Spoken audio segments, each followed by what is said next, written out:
I'm Dave Satterfield on behalf of Rice University's Baker Institute. I want to welcome all of you today for what I think will be a fascinating and quite unique examination.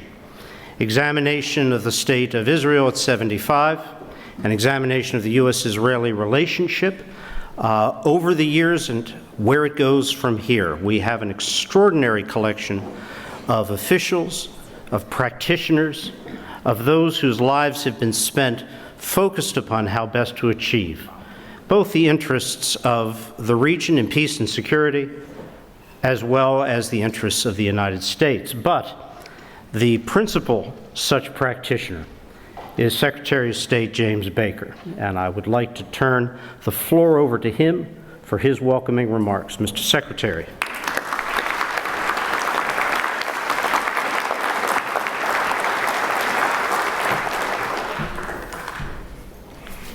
Thank you very much, David. Ladies and gentlemen, I'm delighted to be here, and I want to welcome all of you for being here. We're happy that you came. A lot of prominent practitioners and players in this conflict. I want to give special thanks, David, to you and your staff for bringing together such a prestigious array of speakers from around the world. And since joining us last year, ladies and gentlemen, David has done a really good job of maintaining the excellence that had been established here. So thank you, David, very, very much.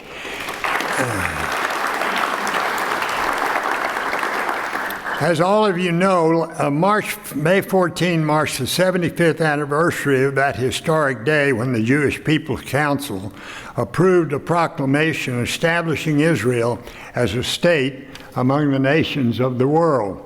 I was a teenager when the modern state of Israel was created in 1948, and I'll leave that to you to decide whether it's evidence of how old I am or how young Israel is. But I will say this: since gaining their independence 75 years ago, Israelis have built one of the most impressive states in the world. In doing so, they have fulfilled the age-old dream of the Jewish people. Against all odds, Israelis have created a robust democratic polity in a very undemocratic corner of the world. And they've nurtured an economy that taps the energy and entrepreneurship of its citizens in ways that make Israel a byword of and for innovation. The relationship Israel has with the United States is deeply grounded in common interests and shared values. It is broad-based, touching on an astonishing range of issues related to security, intelligence, diplomacy, technical innovation, and economics. Not least, the U.S.-Israeli relationship is intimate, from the highest ranks of political leadership to the many officials in both countries who manage bilateral affairs on a daily basis. So no one around the world should ever doubt America's commitment to Israel. Not now, not in the future. Whether governed by Democrats or Republicans, America has been and always will be there for Israel's security. Quite simply, the United States will never abandon Israel. Now, despite that unwavering support, however, we should not be lulled into a position of support for Israel, right or wrong. We should support Israel when she's right, and we should speak out when Israel is wrong, as is the case with her continuing and sometimes brutal occupation of Arab territory, or particularly the proposed steps that could undermine democratic governance in Israel. Israel and the United States are friends, and we should talk to each other like friends, with respect and with sympathy, but also with the frankness that is the ultimate sign of an enduring relationship based on trust. Absent such a forthright relationship, the United States will lose its unique position to advance for a two-state solution to the conflict. Now, I recognize that some, maybe many skeptics, have argued that it is too late to create a two-state solution. Too many settlements have been built in the occupied territories, they argue. Meanwhile, the Palestinians remain hopelessly divided between a rejectionist Hamas and an exhausted and deeply flawed Palestinian National Authority. However, I have to tell you, ladies and gentlemen, I remain cautiously optimistic, and I stress cautiously, because without a two-state solution, Israel cannot maintain both her democratic and her Jewish character. And furthermore, the practical alternative to a two-state solution is continued conflict. Such conflict will neither guarantee to Israelis the security they deserve, nor deliver to Palestinians the state that they desire. Here today, many of the tough questions regarding Israel's past, present, and future will be discussed, including the prospects for that two-state solution. I particularly want to thank the distinguished political leaders, policymakers, diplomats, and academics who are joining us here today to take part in this conference. I also want to give my special appreciation for the appearance of Isaac Herzog, President of Israel, Salam Fayyad, former Prime Minister of the Palestinian Authority, and Ehud Barak, former Prime Minister of Israel. And of course, I'd like to welcome back Ed Derigian, the only American to serve as ambassador to both Israel and Syria, and who worked diligently as the founding director of the Baker Institute for any number of years to make it what it has become, and who is joining us via the internet from Boston.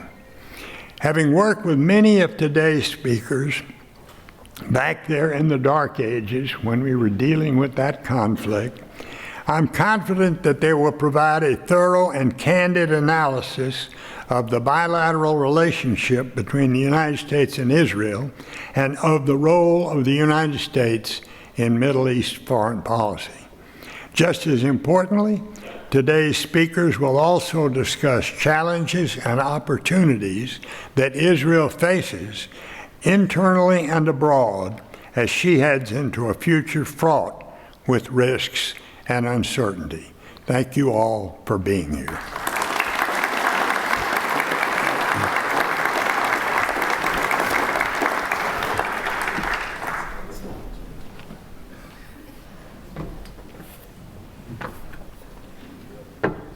Mr. Secretary, thank you very much. And I'd like to extend my thanks to all of you in this room, particularly the Baker Institute Roundtable, for the exceptional support that you've provided. It is that support now and in the future that makes possible our ability to have events like this.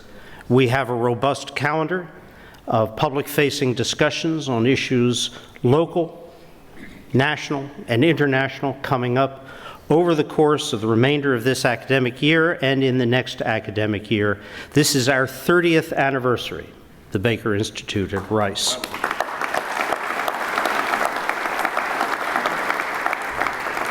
But it is, as we say, support from viewers like you who make possible our continued programming.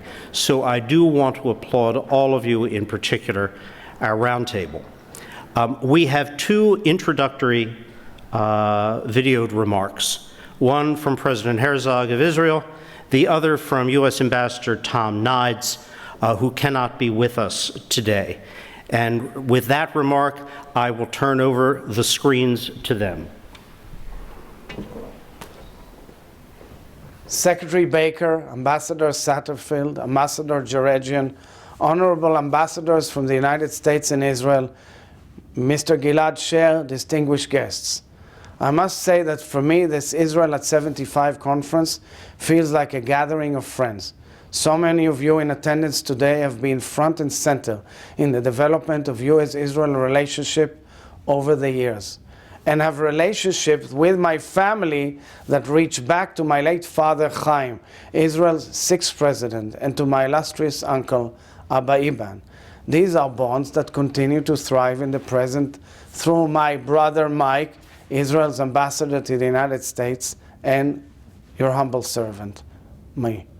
Now, as Israel's vibrant democracy is grabbing international headlines, the Baker Institute is, in signature form, timely, practical, and relevant, a testament to the vision and competence of its iconic leadership.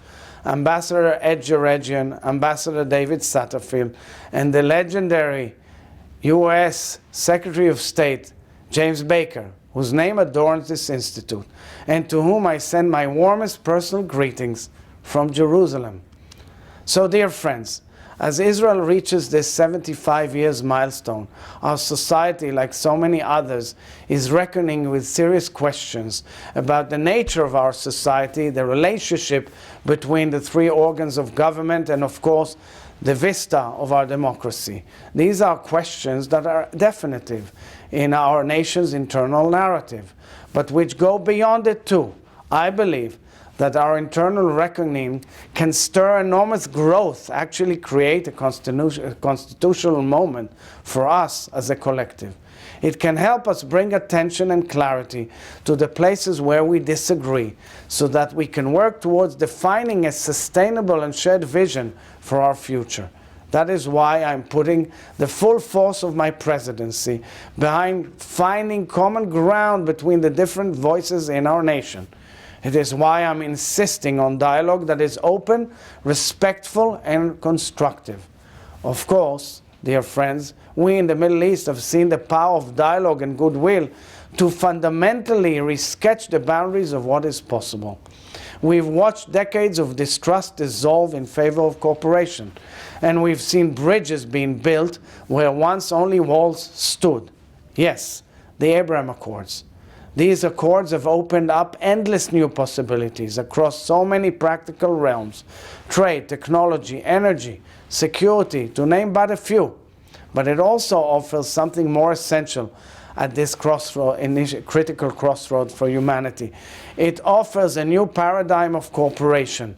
It started way back in the initial agreements with Egypt and Jordan. But now, as the Abraham Accords have borne fruit, it offers evidence that we can harness the best of what each of us has to everyone's benefit. So, dear friends, this pivotal moment is the time to deepen these trends, to hold fast to this new paradigm, and to use this as a basis to keep cultivating peace between nations in the region and between Israel and the Palestinians. Yes, the Palestinians. It's a major topic that always has to be attended when we have to look for new ideas to move forward. So, dear friends, this choice for peace may be one that we are asked to make again and again, almost on a daily basis, even and especially in our reality where the choice is still not a given, the choice of peace.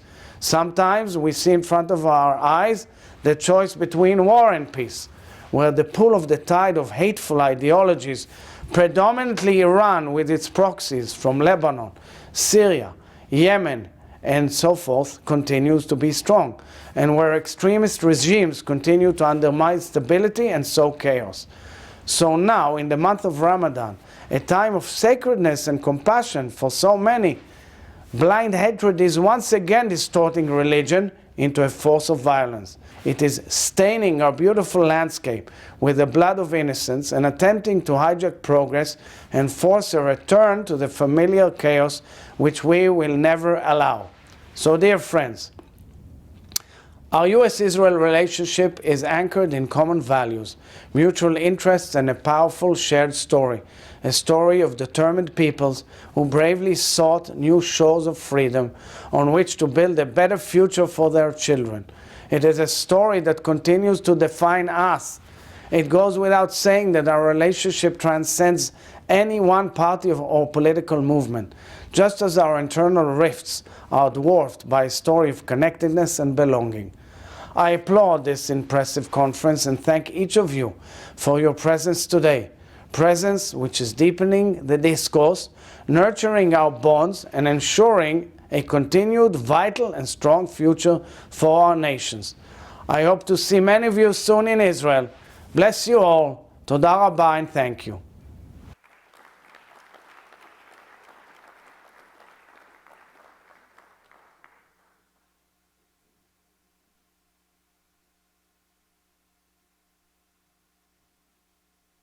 Hi everybody, U.S. Ambassador to Israel Tom Nides here.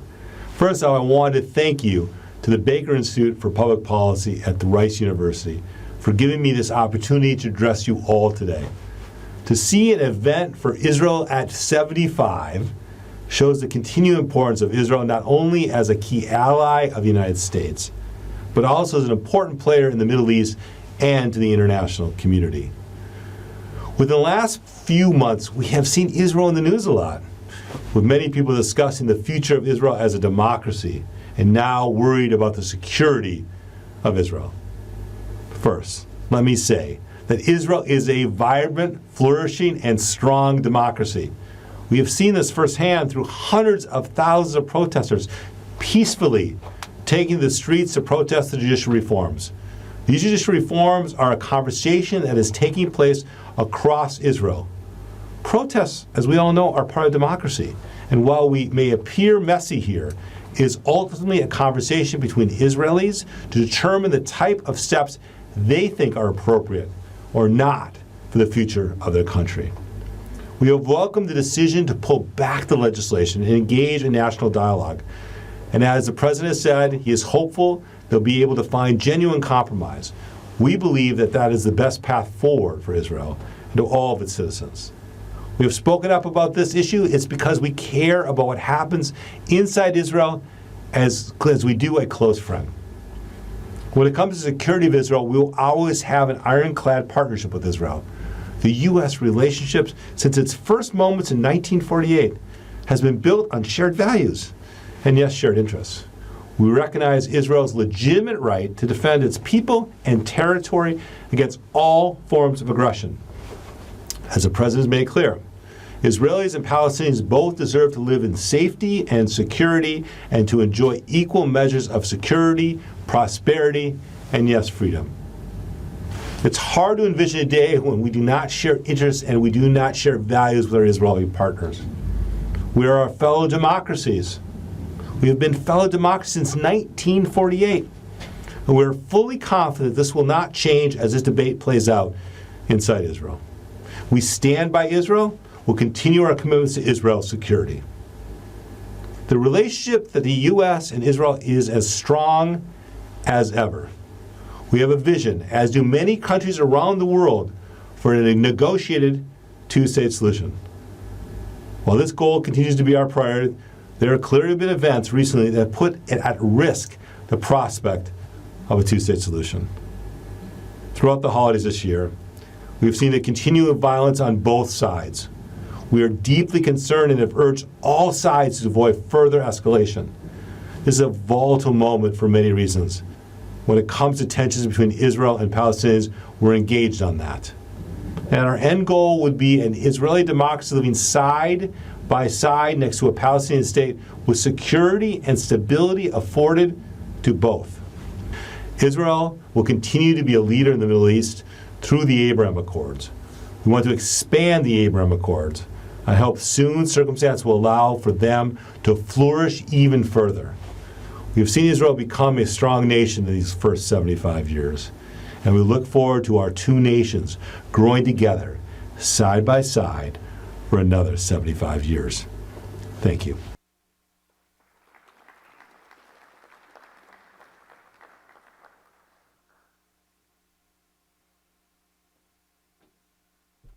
I'm not going to take too much more of your time because the speakers we have and the questions which I hope you all have for them should form the bulk of today's undertaking. But I want to make clear from the outset what the purpose of this conference is. It's a discourse, it's a dialogue, it's a discussion. It will take many dimensions. It will deal with the U.S.-Israeli relationship, with concepts of shared interests, of shared values, which are not necessarily the same. It will take a look at the past, but most importantly, it will look at the present and at the future. It will examine where Israel is at 75. It will, of course, discuss the events taking place in Israel today and what they mean for Israel and Israelis, what they mean for the region, what they mean for the United States. And I want to start with two quotes, one theological, one quasi-theological and traditional to the United States. Ezekiel asks the question, can these dry bones live? The answer is a resounding yes. But at 75, to what ends? The other quote is attributed to Ben Franklin. When the United States was almost a country, had just become independent, was looking at its future. And Franklin is said to have commented, "A republic, yes, if you can keep it." And I think both of those quotes, aspirational, hopeful, but also cautionary, should shape the frame for the discussions today. Now, our first panel is with the ambassadors to Israel over the past many years. Unfortunately, Tom could not be with us. Martin Indyk, who very much wished he could be attending today, is unable to be here. David Friedman and Tom Nides just had a discourse, which I encourage all of you to look at. It's widely available on the net. Two people with very different views, very different political alliances, very different thoughts, but a commonality in terms of the need for a serious and a focused discourse and dialogue on whether the relationship with Israel. Our panel will be moderated by Aaron Miller. Aaron has been a dear friend of mine for 40-plus years now. We worked together at the State Department when I first returned from my initial overseas assignment in the early 80s, doing Syria and Lebanon, a shaping experience, dare I say, in honesty of analysis and incisiveness in the face of power to comment on realities as opposed to desired states. Aaron was with the State Department for 25 years. He was the Deputy Coordinator for Middle East Peace, working with Dennis Ross for the majority of that time. But since his departure from the State Department, Aaron has been a thought leader, a convener, a commentator, and a bringing together of commentary on issues far beyond the Middle East, on issues that involve the future of the United States, the character of U.S. society, U.S. politics. It's a broad eye and a very necessary one at this time, both in your work, Aaron, at the Wilson Center and also at the Carnegie Endowment. But Aaron has also worked deeply for the 30 years that the Baker Institute has been in existence with something else, the Seeds of Peace. This is an extraordinary institution bringing together at grassroots level young people from conflict and conflicted areas around the world. It began with the Middle East peace process and Israel-Arab conflict. It's expanded dramatically in the years since then. It's an extraordinary effort, and Aaron, I applaud your commitment, you, Lindsay, and those who have worked, the late John Wallach, in all that has been done at the level of young people at formative stages in their life to learn the importance of and the possibility of coexistence. Participating will be Ed Jerejian, Secretary Baker, and others have hailed Ed's founding role in this institute. Ed was the director here until June 30th of last year, when he fortunately retired and allowed me the opportunity and the privilege to come on board. Ed was ambassador to Syria from 1988 to 1991. He was the ambassador to Israel from 1993 to 1994. And he preceded me and others here as Assistant Secretary for NEA from 1991 to 1993. Dan Kurtzer, present with us today. Dan, you have the onus of being the physical body in line of sight. Dan, you've also had an extraordinary career with the State Department. Ambassador to Egypt, 97 to 2001. To Israel, 2001 to 2005. You're now with the Princeton School for Public and International Affairs. You're the chair of the Middle East Studies Department. I've had the privilege of coming up and working with you there. Thank you for your service then and your service now. It's vital. Dan Shapiro.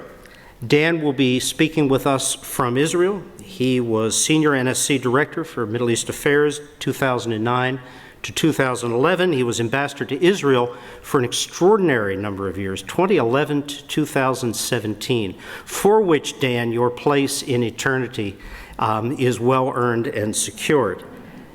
And Dan is an Atlantic Council Distinguished Fellow and a key interlocutor in Israeli thought and Israeli discussion.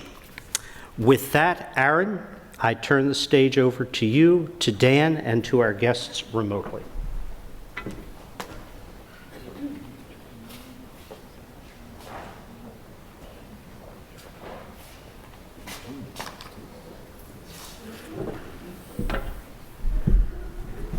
I think I'll start from up here and then join you down there. David, first of all, thank you for that overly generous introduction. You are one of the finest analysts of Middle Eastern politics. We worked closely together during some very fraught years on the Lebanon issue, and the Baker Institute is in really wonderful hands under your leadership. I'd also be remiss if I didn't mention the fact that, and I think I can speak for my colleagues, Dennis and Dan and everyone, Ed and Dan Shapiro, none of us would ever pass up an opportunity to see and or interact with former Secretary of State James Baker. I must say, one of the two finest Secretaries of State and most effective Secretaries of State in the modern history of this republic.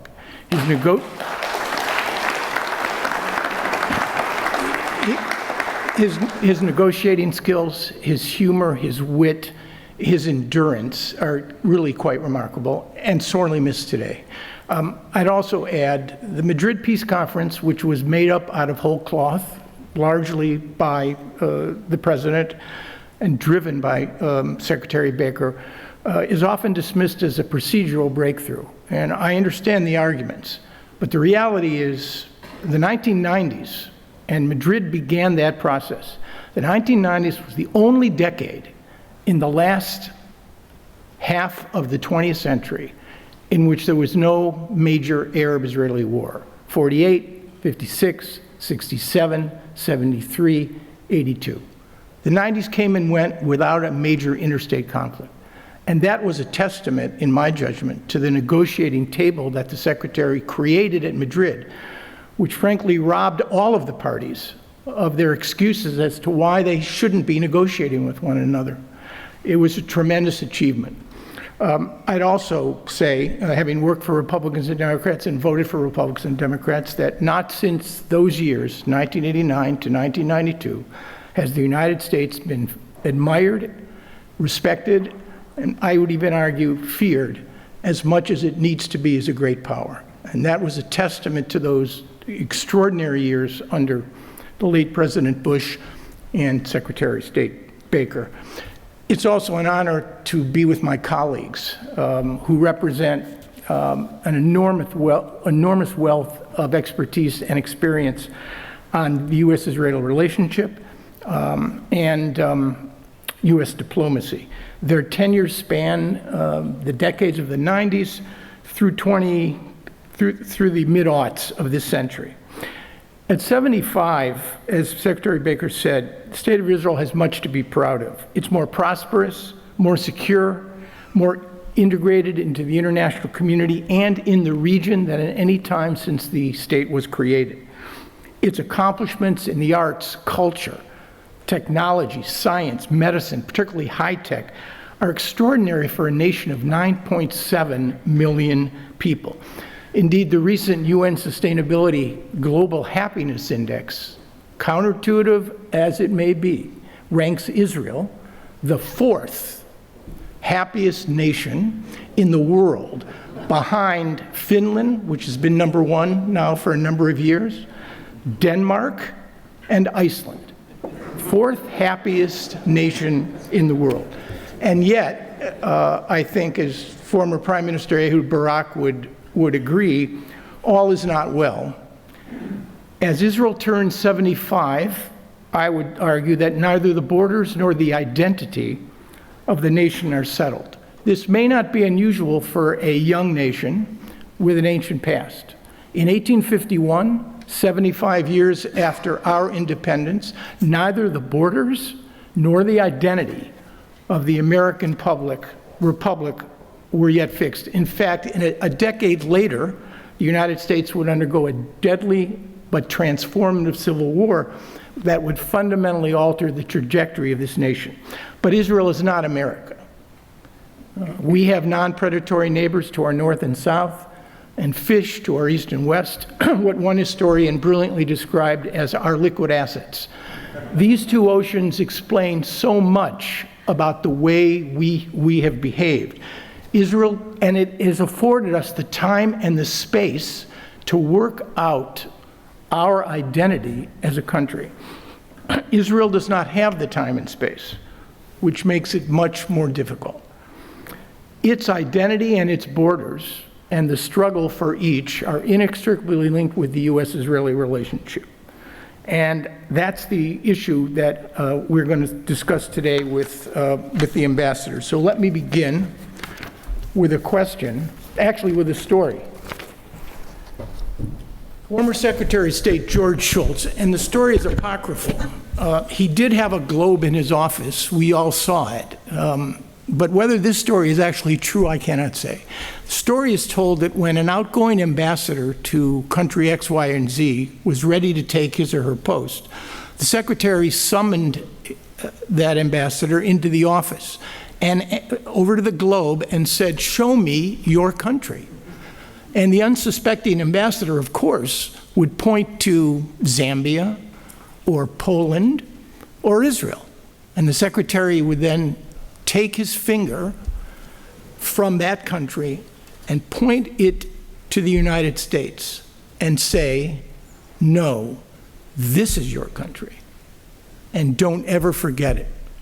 And that raises the question, sometimes complicated, of whether or not the U.S. has its own interests in diplomacy from the host country. And defining interests is really important because that's what policy is. It's an effort to safeguard, advance, and protect interests. So let me begin with my good friend of many, many years, Dan Kurtzer, and then go to Ed and Dan Shapiro. How would you characterize U.S. interests with respect to the State of Israel? Well, thank you, Aaron, and I want to thank the Baker Institute, our collective good friend David Satterfield, Ed Jaredji, and of course for arranging this conference. But mostly I would like to pay tribute to the man for whom many of us represented the highlight of our career, working with Secretary of State James Baker. I've described the peace process in my courses at Princeton to a Shakespearean tragedy where your first two acts build up the character of the drama, and your third act is what you hope is the apex. But then, of course, there's the downgrading and the denouement.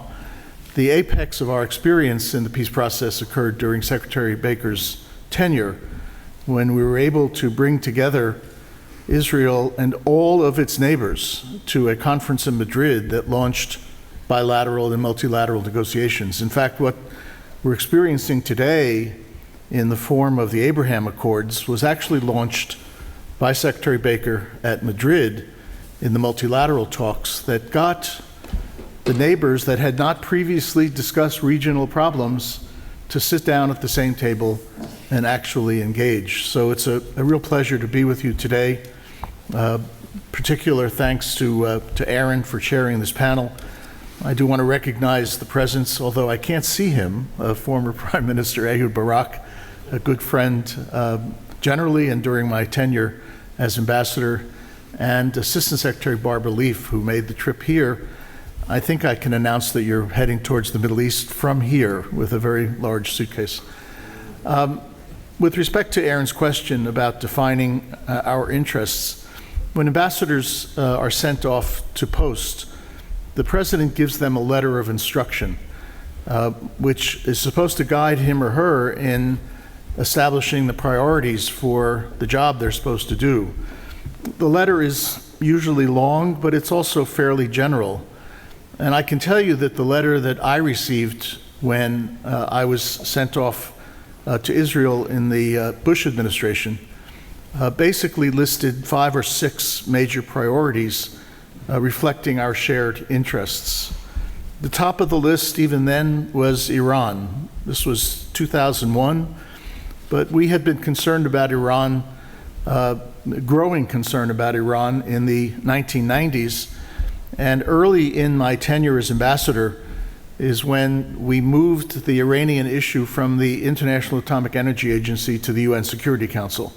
And it has been a fight, uphill battle, but a fight ever since. The second priority, of course, was peace between Israel and the Palestinians and peace between Israel and its neighbors. The search for peace was not just a slogan. The recognition at that time and since has been that without peace, Israel is not going to enjoy the kind of security that it deserves. In fact, Israelis themselves told me and continue to tell us that the most existential issue for the state of Israel is the question of the people who live among them, Palestinians in the occupied territories and the Palestinian citizens of Israel itself. That was the second priority that the president assigned, bringing together my country team in Israel to see how we could advance prospects, a particularly daunting challenge because I arrived in Israel just shortly after the second Palestinian intifada or uprising had begun. But nonetheless, we devoted our years there to see whether or not we could advance the possibility of peace. That all related to the third priority, which was Israel's security. The United States has maintained now for more than 40 years a commitment not just to maintain Israel's security, but to maintain its qualitative military edge. You'll hear those initials, QME. In other words, how do you protect Israel from any combination of threats that it faces? And so we worked with Israel to figure out what they needed, how we could help, how we could work together. And we see the fruits of that labor in Iron Dome and other Israeli activities in which the United States has been proud to be a partner. And of course, we related to Israel as well with respect to counterterrorism. It was during my time in Israel, shortly after I arrived, that we here in the United States experienced 9/11. And in a way, we understood firsthand what Israelis had faced for so many years, the scourge of terrorism and the way it affects not just the people who are killed or injured, but also our way of life and the impact that that has on it. And that has led over the years to an extraordinary degree of intelligence cooperation, a fifth category of interest that we shared. Now, I mention this, and I'll conclude with the issue that may be on your minds. Well, what about the shared values that we now talk about? The reality is we didn't talk about shared values because in some ways it's been a slogan, but those values are really defined by each of us as a country individually. We are a very, very divided society ourselves. Israel has always been a divided society since its founding, secular or religious, rich and poor, Ashkenazim and Mizrahim. And it's not for us to dictate the terms of Israel's debate, and it's not for us, frankly, to interfere in that debate. So as important as it is for Israel, and I think all of us in this room share the hope that Israel can find a pathway to resolving its internal issues, as I think we share a view in this room that we hope we can find a way to establish a pathway to share our own society in better ways, we can move forward in the period ahead. But it's important, I think, as we move forward today, to remember what those hard interests are that motivate our two countries. And that's where I think we need to focus our attention. Dan, thank you. That was thoughtful and eloquent. It's just stunning to me how much continuity there is and has been in terms of identifying the core interests that we share. We're going to come back to the issue of so-called judicial reform and shared values in a minute. But let me go to Ed. Ed, it's really wonderful to see you, however, virtually. Maybe we'll change that. Lindsay and I will come to Boston to visit you and Francoise. But Ed, how would you answer the question? Well, thank you, Aaron. Thank you for sharing this. And this is a unique moment for me because this is the first time in my life where I'm not hosting an event at the Baker Institute, and my very able successor, David Satterfield, is doing that very ably. And it's a pleasure to be with you and our colleagues. Let me say, Aaron, I think Dan has very succinctly describe what U.S. interests are in relating to the letters of instruction he got when he was ambassador to Israel, and I won't repeat that because those are the interests. And I would put peace and security at the very top. Not only for Israel, for the region as a whole.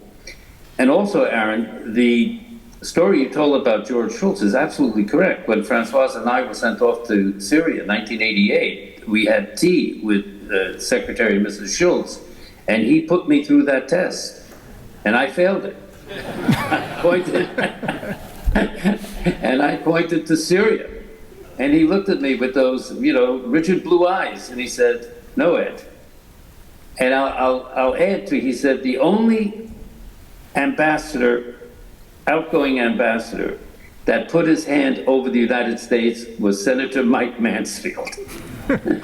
So that story is absolutely true, and I must say my wife Francoise reminded me several times about that when we were going through our difficult but in many ways productive assignment to Syria. Look, let me make a point.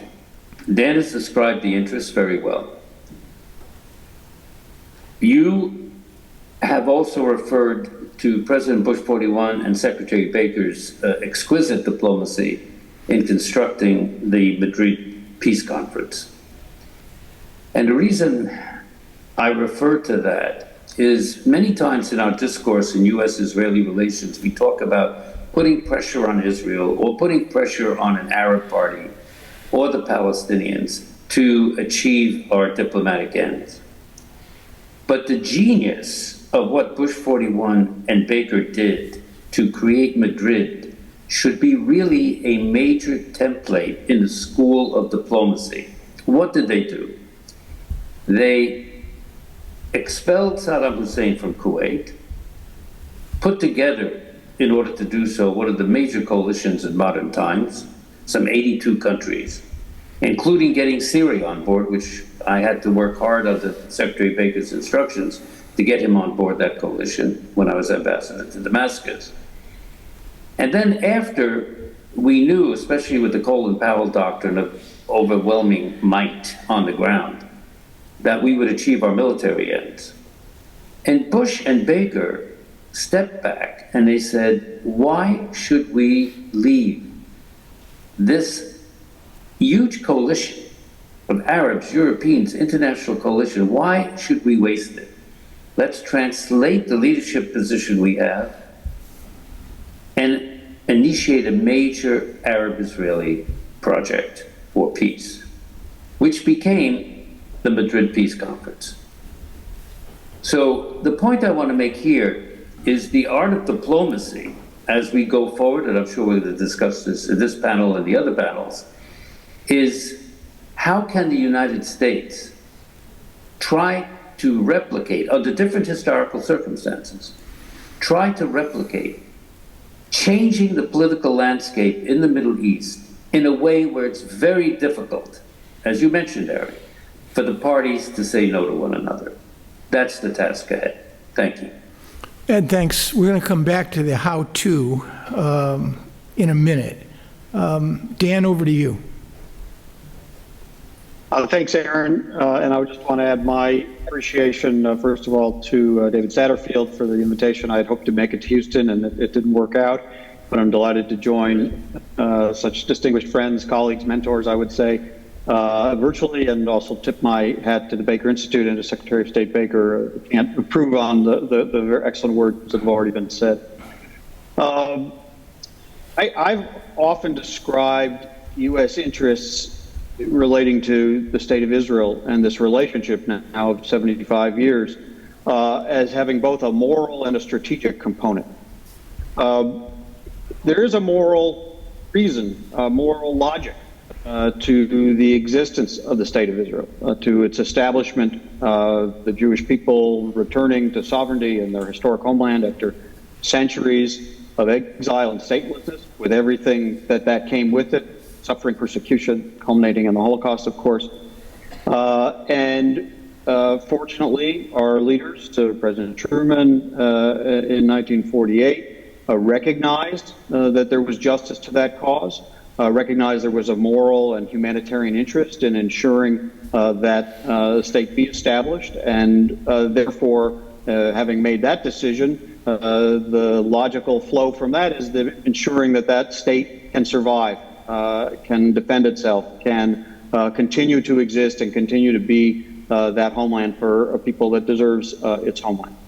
And so I think that moral interest, it sounds like a value description, but I put it in the category of a moral interest, is one that has run as a thread throughout 75 years. And I thankfully can say every president of the United States and Secretary of State who has stewarded those positions has followed through on those commitments, and I define the interest in those terms, and I believe that is going to be the case in the future.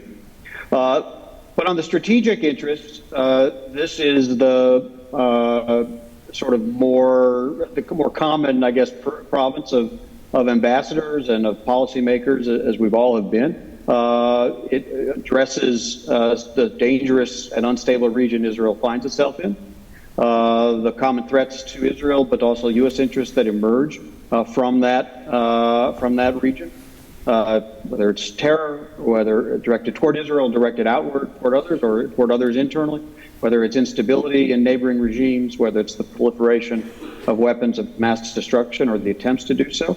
And it is definitely an interest of the United States to have partners in a region like that, where our interests and our own interests can be affected negatively or positively, and partners who bring something of their own skill and wherewithal to the table. That's why this relationship has become so deeply intertwined in security partnership. Dan mentioned the intelligence sharing, the counterterrorism, the training of our militaries, the technology that we share with each other. The United States is a beneficiary of this relationship in security and intelligence and technology and training terms as much as we are a provider. So ensuring that Israel has its security needs met, of course, that also includes working toward peace that ends conflicts, but that we have that partnership to address those common threats I think, are how I define those interests. But then it's important to mention the values, even in a question about the interests. What makes possible all of that deep, trusting, intimate cooperation on the interests is the foundation of the common values.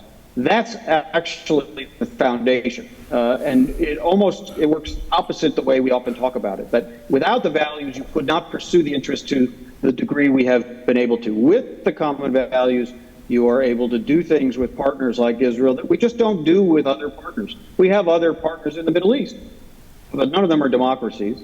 And we don't have the same level of trust and intimacy and common vision of how we pursue our even those interests we overlap on, as we do with Israel. So that's why we care. We'll get more into this in your other questions, Aaron, but that's why we care about the judicial reform debate. That's why we care about the Palestinian issue. These are things only Israel will ultimately be able to decide, but we do have an interest in what they decide, because it will affect the stability of the foundation that enables us to pursue all those other interests. Dan, thanks. You've identified, I think, a really critical point, and it's a good transition to the issue of judicial reform.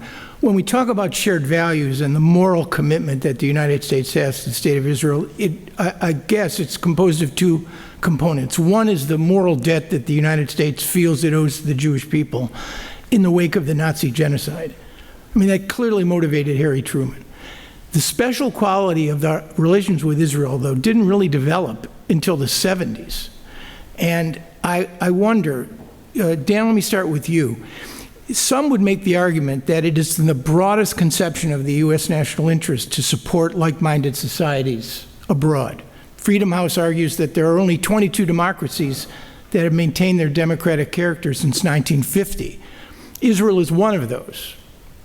Israel is a democracy, and we are certainly a flawed democracy. Israel may best be described as a preferential democracy. I mean, out of the 9.7 million citizens, you have 2 million Palestinian citizens of Israel guaranteed equality under the Declaration of Independence, but who suffer a fair amount of social and economic systemic discrimination. So when we talk about shared values as it pertains to judicial reform, it gets to the issue of how loud should the American voice be on this specific issue. This administration basically has allowed the Israelis to do the walking and the talking. Former Prime Minister Ehud Barak has referred to this in some of his presentations with respect to what an extraordinary dynamic we're witnessing in Israel today. But it gets to the how-to of one of the three big issues in the U.S.-Israeli relationship. What should the administration view and position on judicial reform, quote unquote? It's more a judicial revolution or transformation than it is reform. What do you think, Dan? What do we do or say?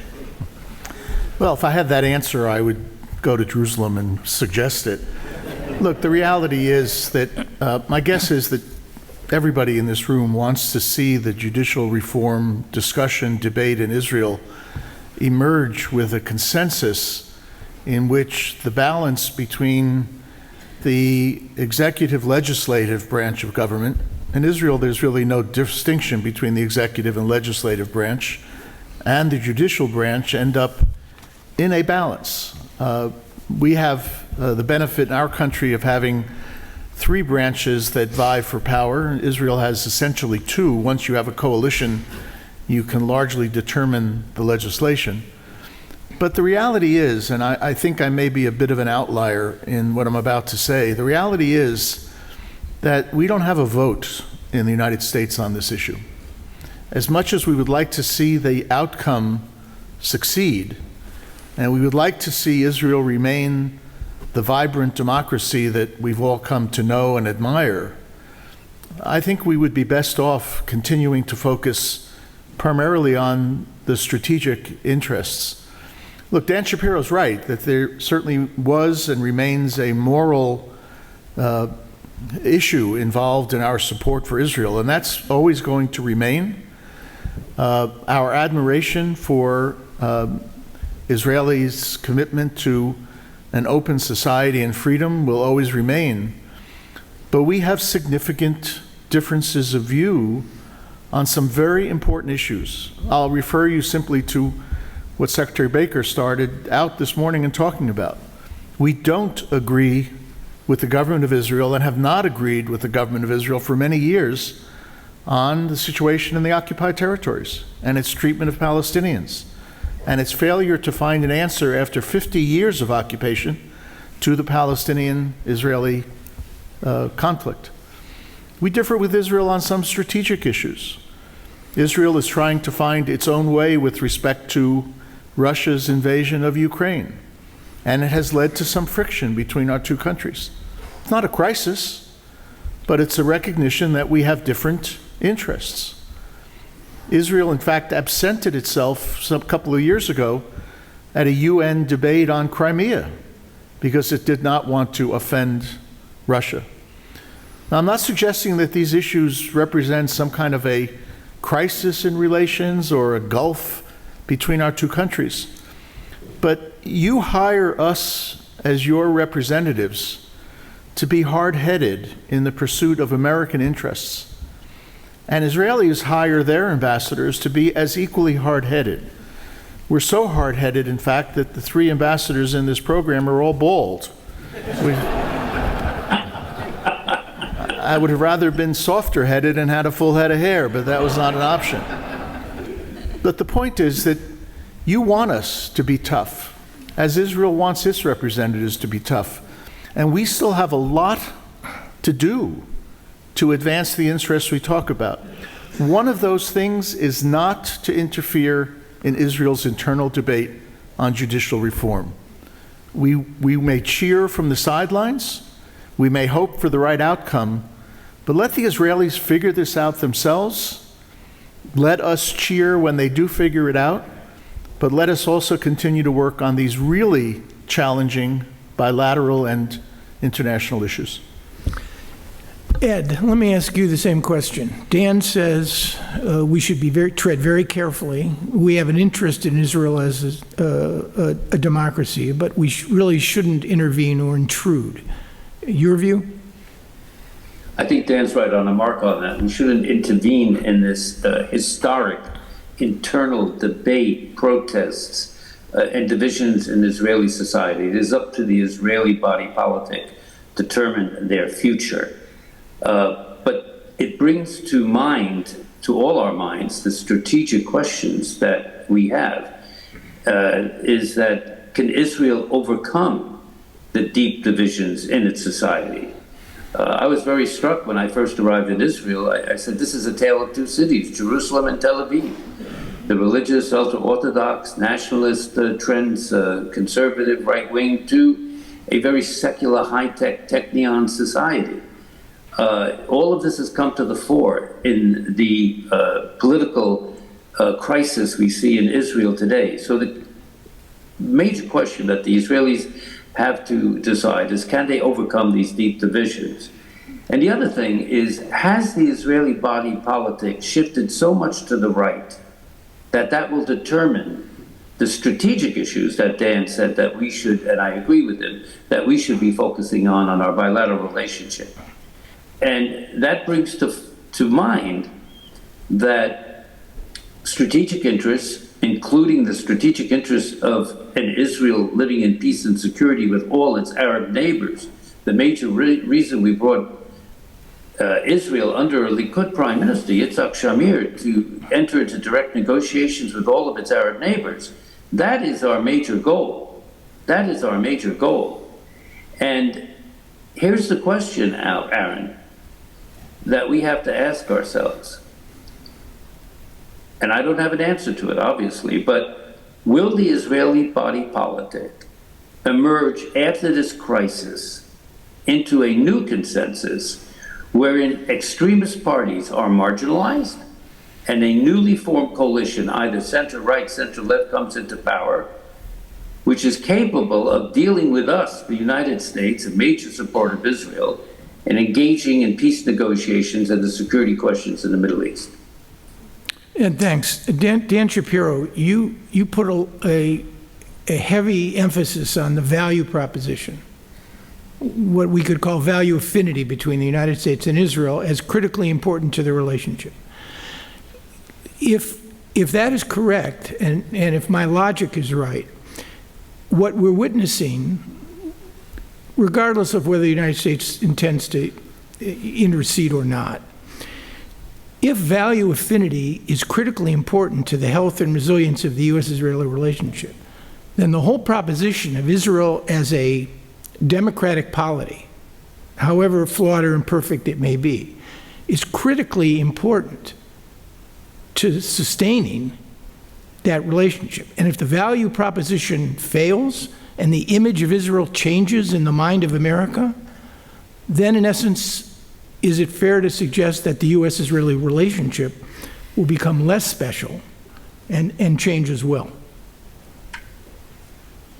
Right, and I guess that's where I may differ, maybe in a modest or subtle way, with Dan and Ed in how what's at stake for the U.S. in this internal debate. If you take the the sequence that I started with, that the values underline are the foundation upon which we are able to pursue the interests, then we do have an interest in how this debate about Israeli governance unfolds. Now, I'm all for treading modestly here, not only because only Israelis are going to make this decision. No American will make this decision. Also because, we have so much that we are working on in our own democracy to deal with our flaws, to address the winds of illiberalism. Frankly, every democracy in the world is dealing with that to some degree. So we're not exactly in a position to, give lectures or instructions. But I do think the Biden administration, President Biden and Secretary Blinken and Ambassador Knight have gotten this about right in highlighting, that is the basis, those common values of two democratic societies that have the common features of respect for minority rights and separation of powers and checks and balances. And therefore, if there could be some change in that structure in Israel, again, by Israelis' choice, it might affect our interests. And if we have an interest, therefore we might have a view about it. And it's okay to state our view about it. It doesn't mean we're going to dictate. It doesn't mean we're going to intervene in an active way by sort of taking side in how this debate unfolds. Only Israelis will decide that. By the way, along the way, they have, and we should, recognize what's unfolding in Israel is actually something, in a way, very beautiful about Israeli democracy. It's vibrant, it's passionate, people are patriotic on whatever side of the issue they align with. They're taking to the streets or speaking through their elected representatives because this is what they believe is best for their country. And we don't know how it will turn out. But the process of it has something very, very admirable attached to it. I think President Biden's core advice, if you can call it that, is good advice. Slow down, be transparent, try to achieve consensus. Don't ram through fundamental changes in the governing structure of a democratic society without trying to achieve the kind of broad consensus that makes those changes durable and acceptable broadly. And I think what President Herzog, maybe referenced a little bit in his comments, and certainly he's working on day and night, is to try to achieve that kind of consensus. I actually think, from my discussions with Israelis of many different political stripes, that there does exist a potential solution or change or revision of the balance of powers between the judiciary, which some feel arrogated to itself too many powers in the 90s and the early 2000s, and the other branches are really two fused branches of government. That's not what's been proposed in the first months of this government, but would be a real change. And that's something that 75 or 80% of Israelis could actually accept and live with. Many people actually on the streets demonstrating against the reform that's been proposed concede that it's actually a need, and there are versions of reform that they could accept. So I think those are all actually, I think, very reasonable, appropriate, and frankly fairly modest, but still meaningful contributions to the discourse. The last thing I'll just say is that what we could do, if we feel we need to go one step further, is highlight how the United States has related to, and maybe you could say how we've been forced to relate to, other countries that have shown democratic recession, that have weakened their independent judiciaries or concentrated powers in one branch. And I'm not going to name countries here, but I think we know that there are examples of such countries. And guess what? It's affected the ability of the United States to have the same kind of trusting relationship between democratic partners when those are weakened. And Israel wants to be, I think every Israeli I know wants Israel to be in good standing in the camp of democratic nations. If we need to have those reminders, they're all things we can look in documents we can look up on the internet, but that may be one other point to make. Thanks, Dan. I think Ed and Dan both want to comment. Dan? Yeah, just two quick comments. Number one, I hope and pray that if the debate in Israel ends up the wrong way, in other words, if the coalition passes the legislation as they have put forward without compromise, I hope and pray it does not impact the U.S. relationship, which means that we have to think beyond the slogan of shared values. Of course we share values. We both are committed to democracy today. We're both committed to freedom and human rights and all the rest. But our relationship needs to succeed whether or not Israel takes the right decision. So I'm nervous about investing in a particular outcome that only the Israeli people can decide, number one. Number two, Secretary Baker wrote his memoir about his time in office, and it's called The Politics of Diplomacy. And the reason is that the Secretary, probably foremost among any of our Secretaries of State, understood and had worked in domestic politics in the run-up to his service as Secretary of State. Think about the following scenario, and it's a very challenging scenario, okay? The Prime Minister decides at the right time, probably after the budget is passed at the end of May, that he has got to find a formula of compromise. There's too much pressure from the street.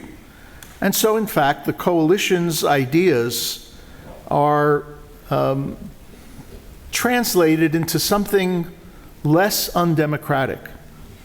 The politics of his democracy, however, will require him to pay something to the coalition partners. And what coin does he have? Settlements? Annexation? Religious legislation? Will this make us feel better that the judicial reform ended up the right way when Israel is heading in a direction which actually runs counter to our critical shared interests? The answer, of course, is no. So I don't want to focus on Israel's judicial reform. That's their problem. Let them figure it out.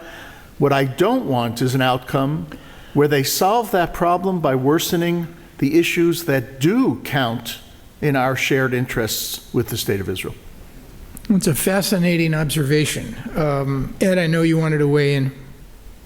Yeah, I think Dan Shapiro is advocating something that we will agree with in terms of the United States standing tall for what it believes in terms of democratic principles and values. And we speak to our friends like Israel very frankly about how we would see our model, not to impose it on Israel, but that we would want to share that model without intervening directly, as Dan is indicating, and I agree with Dan Kurtzer on intervening in the actual political dimensions of this crisis. Look, there's something very important on this rights issue.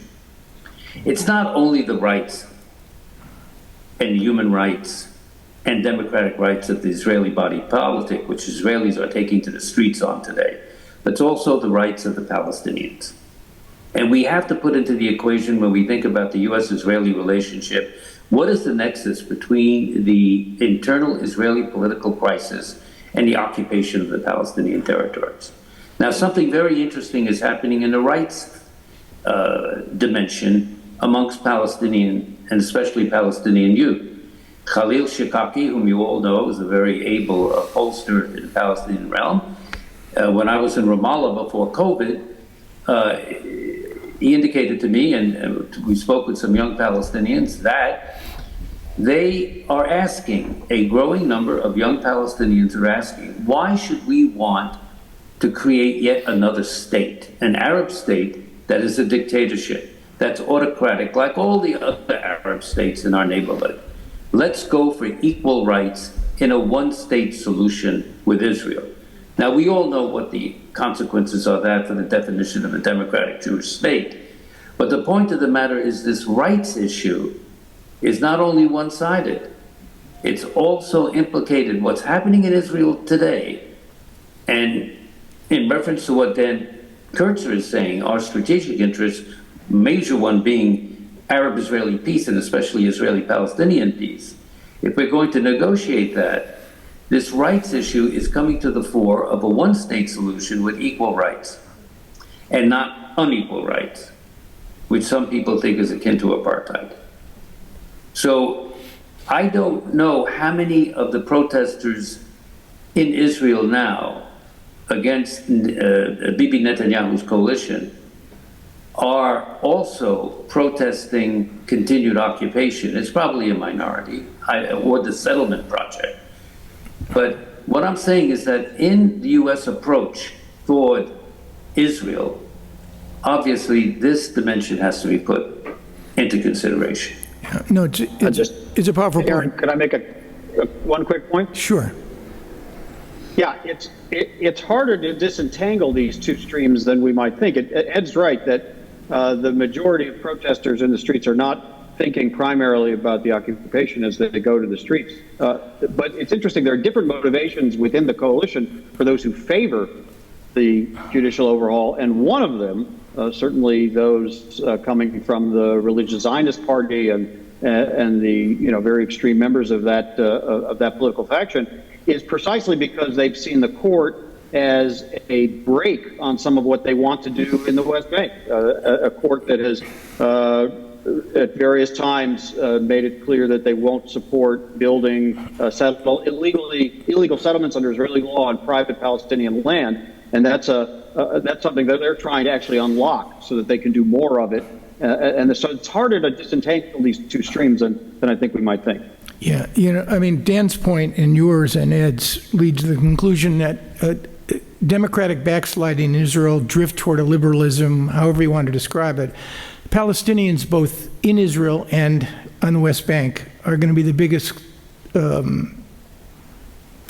they will suffer the most, particularly Palestinian citizens of Israel, with respect to a judiciary that no longer has the power to independently review legislation. But it's a good transition to the problem of the much too promised land. What to do about the Israeli-Palestinian conflict. So I'll begin with Dan Kurtzer.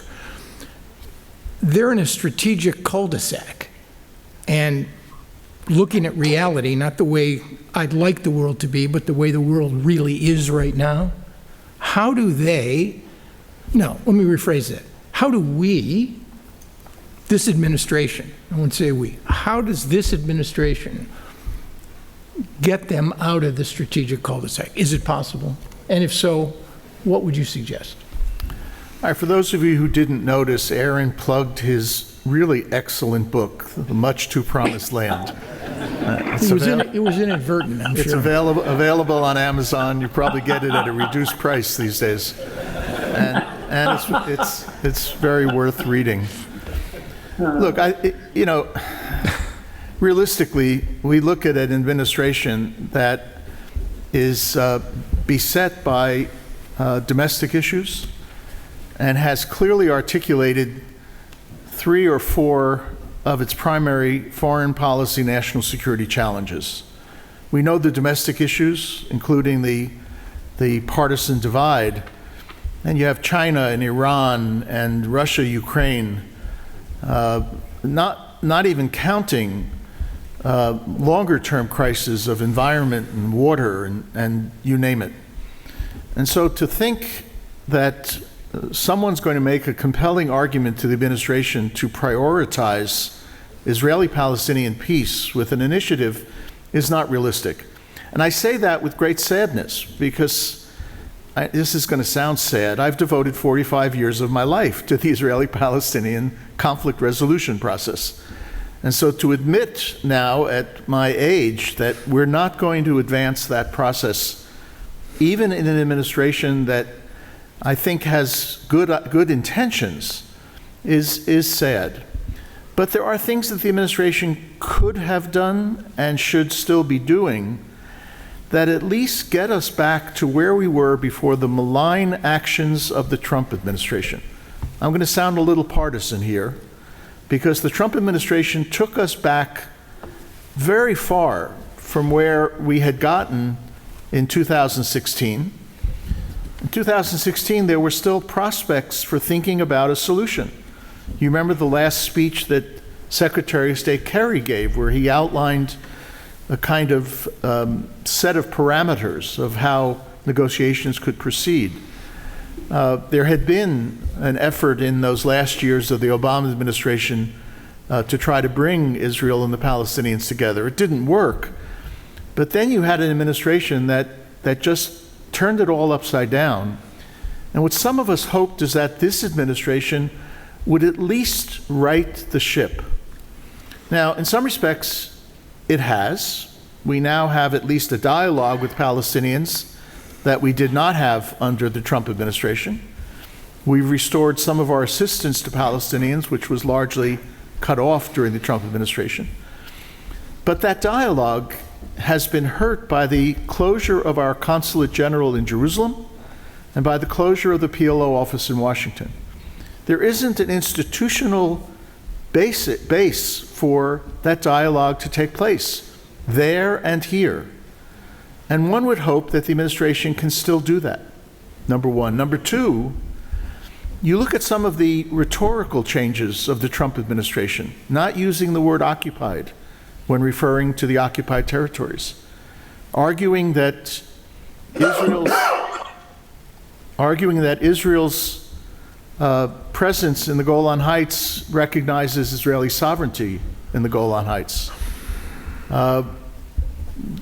Even a small issue of declaring that goods produced in Israeli settlements in the West Bank would be labeled as though they were produced in Israel. These are things that represent our interests, that advance our prospects for moving the peace process forward. So I'm not looking for a major initiative. I'm not looking for a U.S. envoy. I'm not looking to raise this issue beyond its proper place. But the administration can still take a number of steps that at least, as I use that word again, right the ship, put us back to a point where if the international and domestic situations get to a point where we can think about advancing the peace process, we won't be behind the eight ball.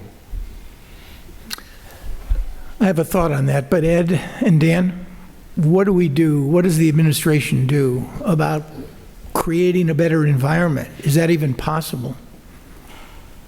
Ed? Well, Aaron, I'm sorry. Aaron, I think the administration should do everything within its realistic possibilities to create that environment. And I hope that Barbara Lee, when she's going out there, will work in that direction. We have to be realistic. As Dan has indicated, as you've indicated, the conditions on the ground now are not affording us the opportunity for engaging in peace negotiations between Israel and the Palestinians. Having said that, what I would like to see is a much bolder stance in the administration in terms not only of defining what, as Dan Shapiro said, okay, here's what our values are, here's what we expect without dictating Israel to aspire to, but then on Biden's oft-repeated, for 40 years, adherence to the two-state solution, that he step up to the plate and maybe say, look, ultimately the goal of Israel and the Palestinians should be this political horizon. Put a political horizon, reestablish, renew a political horizon of what an Israeli-Palestinian peace negotiation could aspire to and look like. As you all know, we've been there since the Nusebi Ayalon guidelines, so all sorts of guidelines in subsequent administrations. Aspire to that. Be bold in saying this is where we should be headed to. This can instill a little bit of hope, a glimmer of hope on all sides, Israeli and Arab. And that should, in my mind, without illusions, that should be done. It's also a question of leadership. Do we have the right leaders in place, not only in Washington, in Ramallah, in Jerusalem, in the Arab world, that can really lead, like we talking about the 90s, under, for example, Bush 41 and Baker. Do we have the leaders in place who can enact constructive change? That's a major question that we have to think about. And then again, let's in any approach, let's move from conflict management of addressing crises that we have to do to conflict resolution. And you all will very painfully remember what we went through. This word peace process, I think, is an anachronism. Let's get away from process for the sake of process and in the future engage in real negotiations. When I say real, in negotiations that are practical, hard-headed, that lead to results that we can build on. So that's my comment on that. But before we leave, I have a correction to Dan Shapiro. I lost my hair in Damascus as ambassador to Damascus, and not in Israel. Ed, thank you for that correction. Dan Shapiro, what does the administration do? Well, of course, Too much, too little, just right? Where are we? Well, I got into public life not quite as many years ago, but also to work on bringing an end to the Israeli-Palestinian conflict and a two-state solution. Of course, the reason I had to work on it by the time I became ambassador because it didn't get done in your guys' time.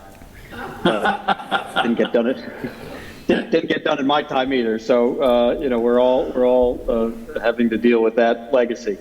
Look, I think the administration has had to deal with a reality that there's just no getting around, which is that and this has been true for some time, that we don't have the raw materials at the moment to achieve a conflict-ending agreement to this conflict.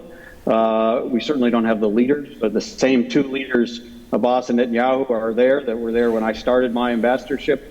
And even before that, 10, 12, 15 years now they're going on, total mistrust between one another, many failed attempts to negotiate, terrible domestic political circumstances for both. There's no prospect of that kind of initiative being successful. Probably if it were attempted at that level, dragging those leaders together, it would fail spectacularly. We're not in the market for achieving a conflict ending agreement, but what Ed said about maintaining the horizon, keeping a two-state solution alive, it sounds sort of very, I don't know, it just sounds kind of very limiting to say our goal is not to achieve a two-state solution, it's to keep a two-state solution alive. But I think that actually is the right way to think about it for the time being, because if we're ever going to achieve it, as we must for Israel to remain Jewish and democratic, and for Palestinians to achieve their legitimate aspirations, and because it's our interest as well, first we have to keep it alive. And so there are various things that we have done to reverse some of the mistakes that the Trump administration made. Dan referenced some of those. There are various things we should, of course, urge both sides to not do, the things that make it harder, the expansion of settlements, the payments of salaries to terrorists or payments to their families by the Palestinian side.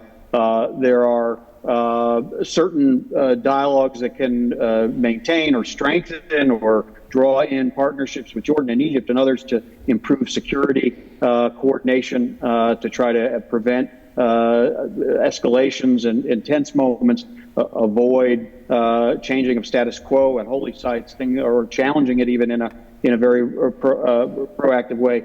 These are all things that are part of the recipe. It's sort of thing, and feels sort of modest, of keeping two states alive for that time when different leaders, we don't know their names, if they ever get there, they'll surprise themselves, as in many ways the peacemakers that you all had the great privilege to work with did surprise themselves when they got there and made those agreements. But we have to create the circumstances, or preserve the circumstances that give those leaders a chance once they get there.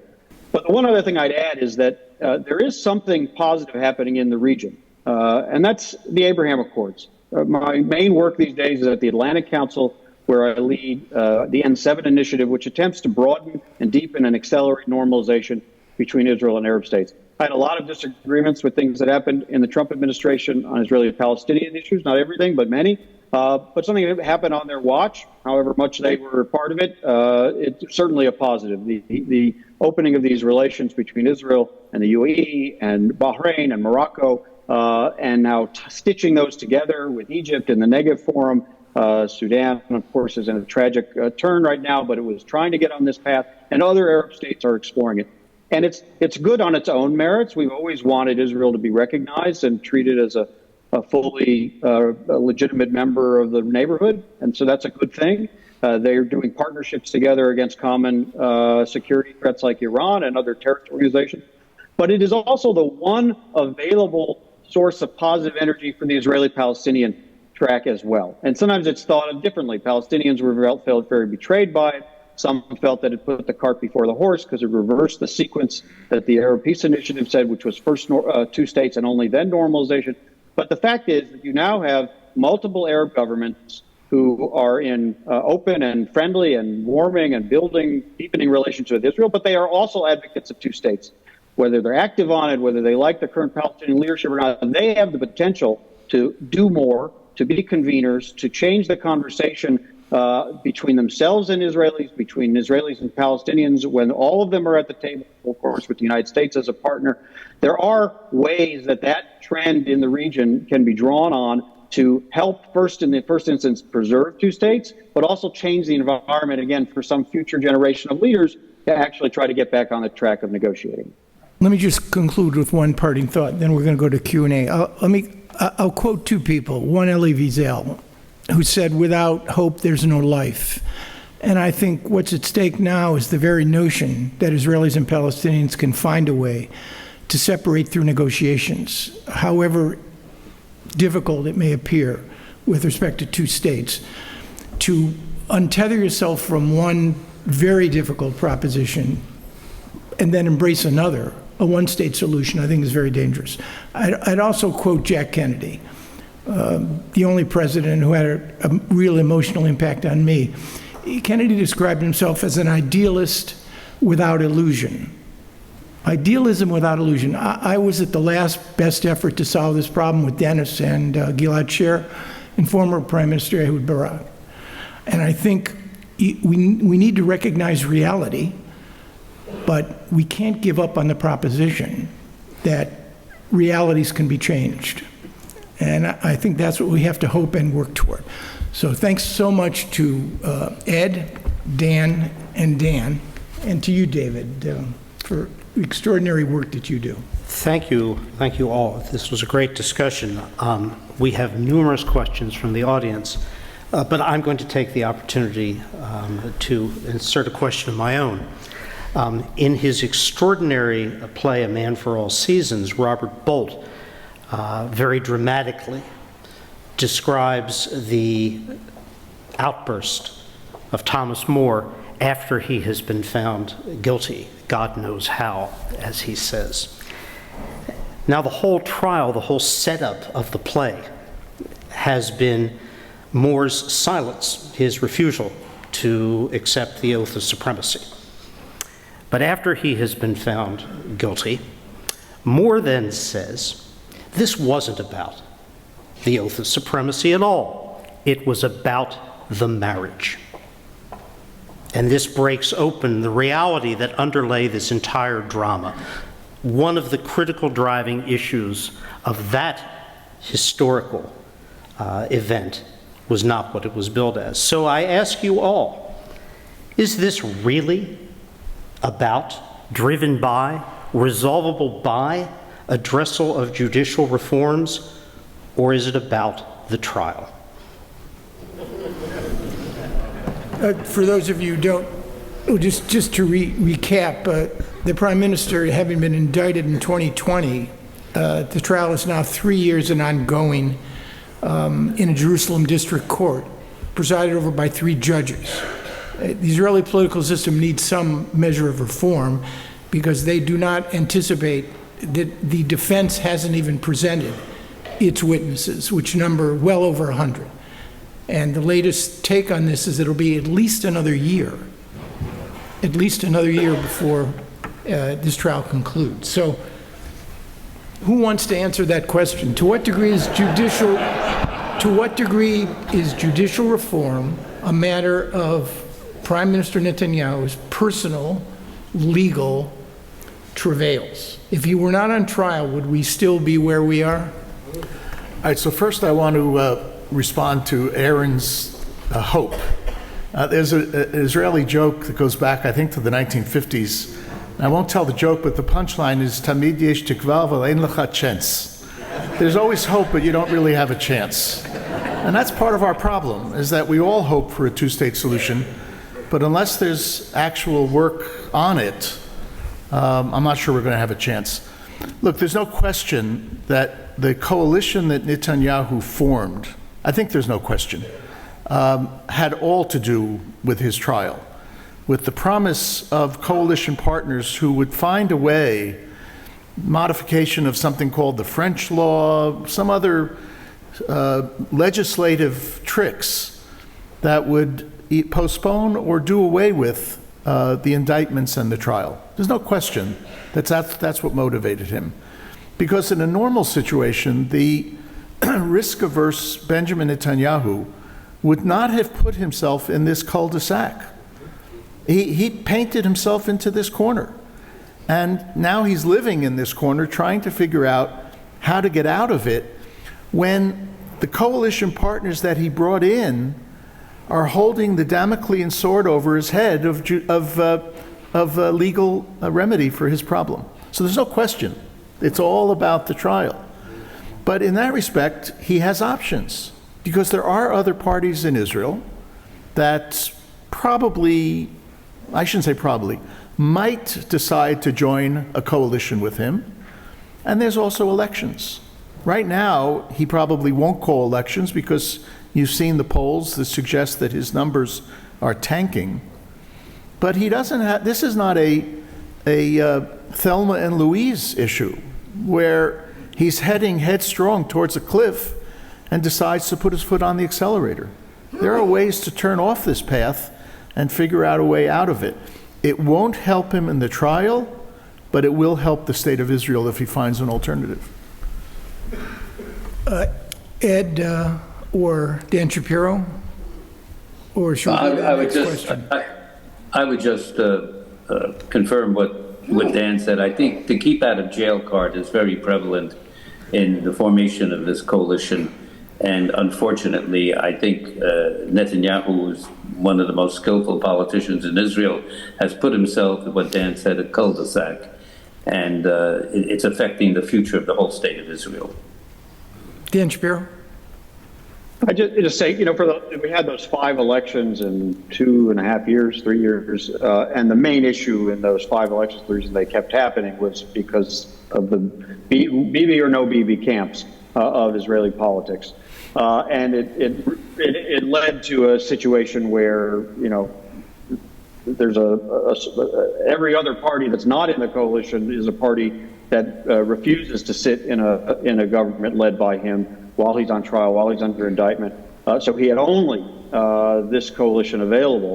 Of course, he worked very hard to create this possibility, and it's put him now in a coalition with some people with very, very extreme views on certain subjects. It wasn't really, the judicial reform wasn't really a subject of the campaign to any significant degree. So it's connected to it in the sense that these are the people who keep him in power, even if whether or not it's his motivation to pursue the reform. That I think is hard to know.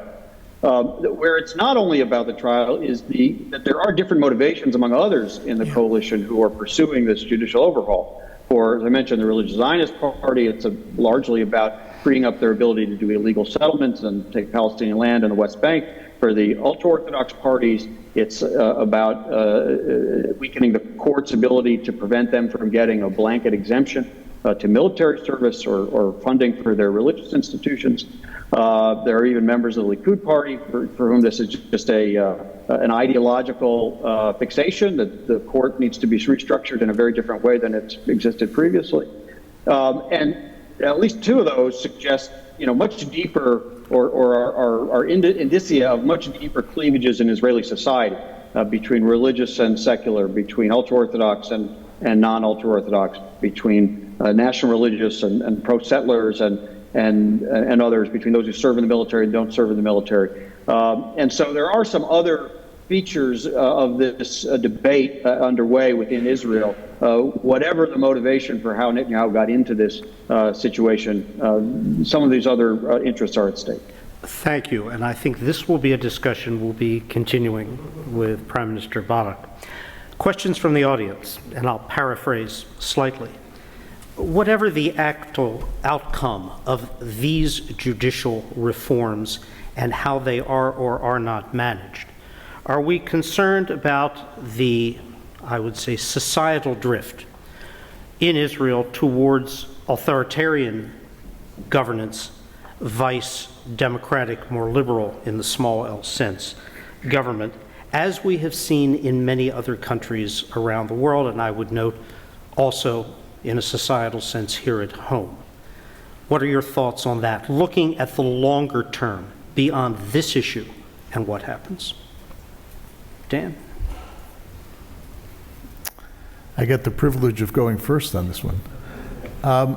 Look, I am not concerned about a drift towards authoritarianism. I think we all are concerned about the impact of this particular legislation on the way in which Israel's democracy is working, but it's still a resilient and strong society. What I am concerned about, and Ed Jaredjian put his finger on this a couple of times, is that there are fixes that need to be made to avoid the perception of authoritarianism. They're fixes with respect to Israel's Arab citizens who continue to be subject to discrimination, and they don't get their fair share of the political pie. We saw that they have started in some ways to become a little bit more radicalized by what Israel does, for example, on the Temple Mount Haram al-Sharif, where you see now problems in the so-called mixed cities. There are issues in Israel related to the privileges given to the Haredim, the ultra-Orthodox, who are not carrying their weight in the society with respect to national service, military service, or even taxes, but they're taking from the society. Is that a drift towards authoritarianism? I don't think so. But it does suggest, as in the other 21 democracies that Aaron noted exist in the world, it's imperfect. And there's a lot of things that need to be changed. I'll add one point which, we live with every day in this country. We should be looking in the mirror on a lot of these questions, because we have been and we are an imperfect society, and there aren't a lot of fixes to what is ailing us with respect to the partisan divide and the issues that seem impervious to change. So I don't want to suggest that we are heading towards authoritarianism.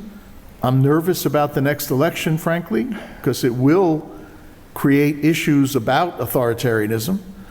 But I'm also not nervous about Israel today. I think it's still a kind of society that does look in the mirror and can actually grapple with some of these very difficult problems. Dan, Ed, thoughts? No, I can't improve, I think, on what Dan said. I think, just let me comment that one of the great geniuses of our founding fathers is obviously the Constitution of the United States, which has proven to be a self-correcting document over the years. And it is the challenge that the Israelis face now, because they do not have a constitution, whether their basic laws or their political system can adapt and rectify the challenges that Israel is facing today. This is a existential moment for Israel, I think, in its domestic politics and for its future. I'm here in Israel, and we just passed through Independence Day, Yom Ha'atzmaut, and I must say, it's from a distance. I think it's very easy to look at what happens in Israel and fear the worst. This is true in security terms, and maybe true in internal cleavages of the society terms as well. And then when you're here, you just feel that there's something a lot more positive. That there's a creativity for problem solving. That they can get right up to the brink of some kind of very, very difficult moment and then figure out a way to avoid that. There is risk, of course, in some of what's been proposed about a concentration of powers in one branch of government that's without the checks and balances that we associate with democratic societies. But I don't think Israel is any more susceptible to a drift toward illiberalism than any other democracy, including our own. It has that within it, but so do we, and so does every other democracy on the planet. So I think there's a lot at stake, but I think we sometimes speak of it in maybe more more dramatic terms or more panic-driven terms even than the reality suggests when you're up close and can see. Is really, I don't know how, but they will probably find their way through this. I mean, I'm buoyed by what I've seen in the streets over the last 15 weeks. But Jews worry for a living, and I'll say I'm worried because the data points. This isn't a headline. This is a trend line. It's been building for at least 20 years, as a consequence of demographics. The very fact that Benjamin Netanyahu is the longest governing prime minister in the history of the state of Israel, surpassing David Ben-Gurion, suggests that there has been a drift to the right. And I've described Israel as a preferential democracy. We could argue about that all day long. Even the former president of Israel in his Independence Day speech talked about Israel as a collection of tribes. And I think, again, we live in a glass house in this country, so I'm hesitant to criticize. We have our own democratic challenges to consider, but I worry because I do believe that the image of Israel in the mind of America, both in terms of Jews and, more important, the non-Jewish community in this country, depends on this value affinity. And I see that very much at risk right now. I'll be interested to hear what Gilad and former Prime Minister Barak have to say on this issue. Thank you. Question. In a globalizing world, money votes, corporations, and investment vote.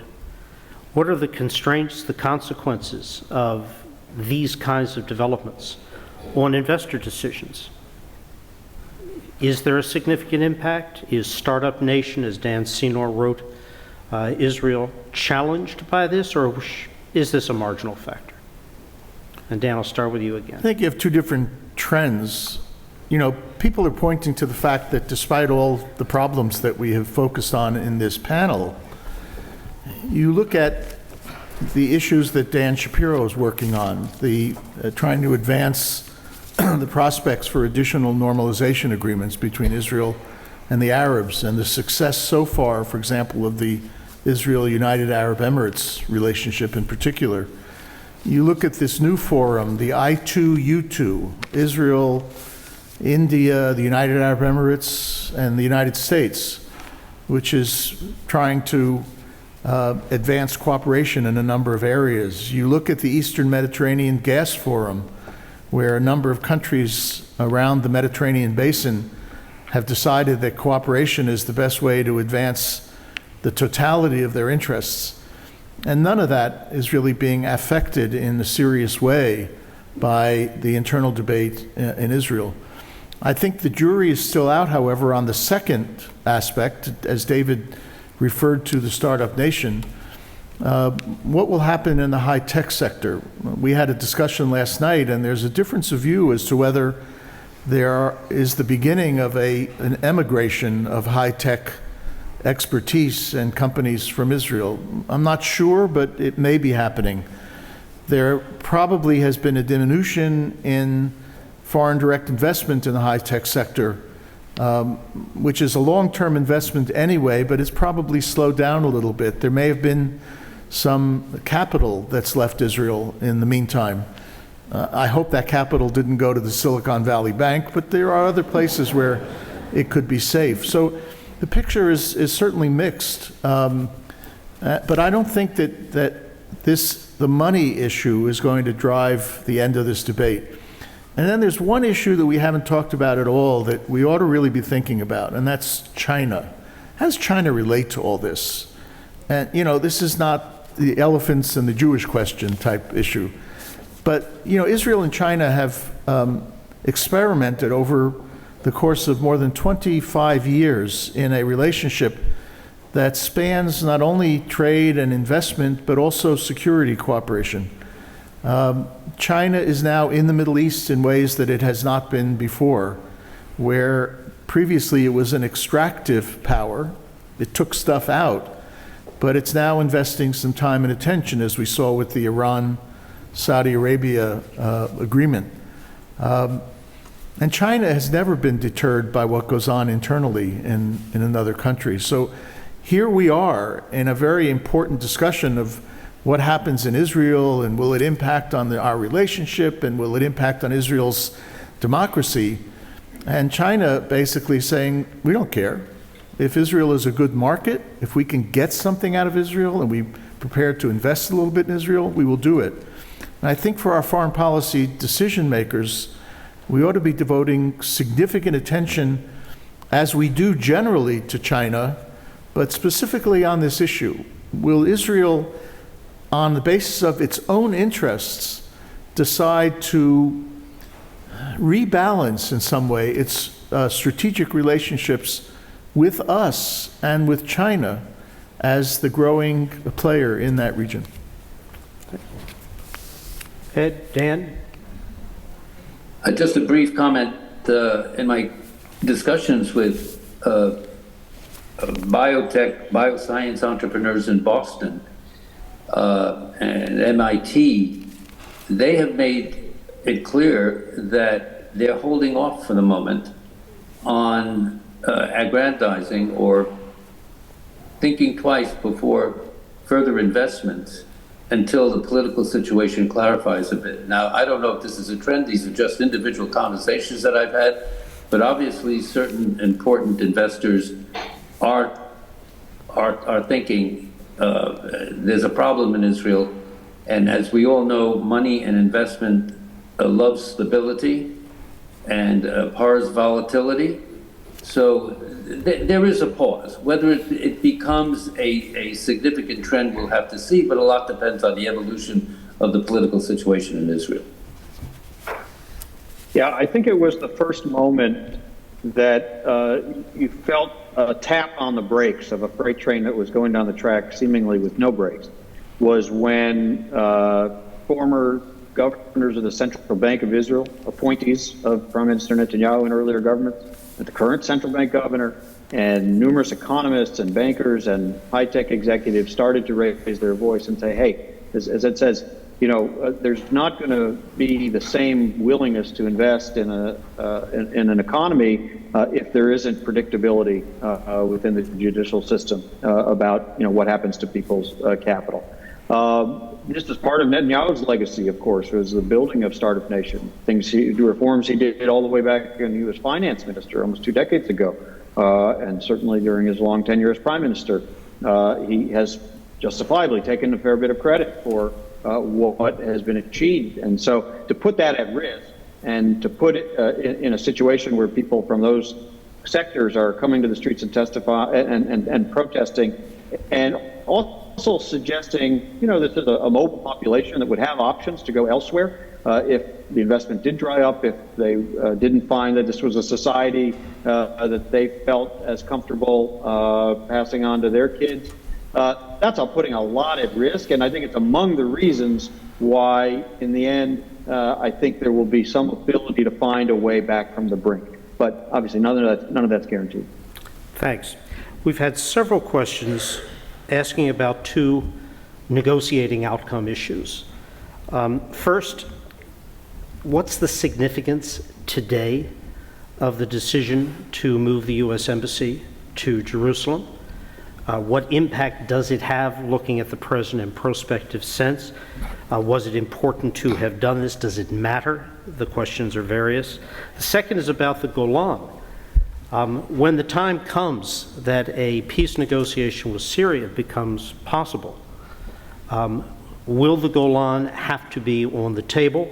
And is that possible? And Dan, let me start with you. Dan Shapiro. Dan Shapiro, yeah. Yeah, sure.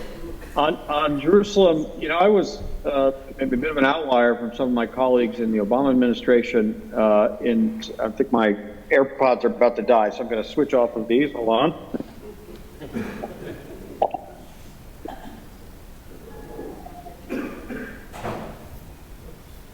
Can you hear me in this way? Yes. Okay. I was a bit of an outlier when colleagues in the Obama administration, early in the Trump administration, of course, he had spoken about this in the campaign, and I said, I think it's perfectly appropriate to have the U.S. Embassy in Jerusalem. All of us as ambassadors who worked at the embassy in Tel Aviv got in the car every day and drove up to Jerusalem and did our business with the Israeli government in its offices there. Presidents and secretaries of state have based their diplomacy out of Jerusalem. And so there's no mystery that Jerusalem is, and will remain Israel's capital.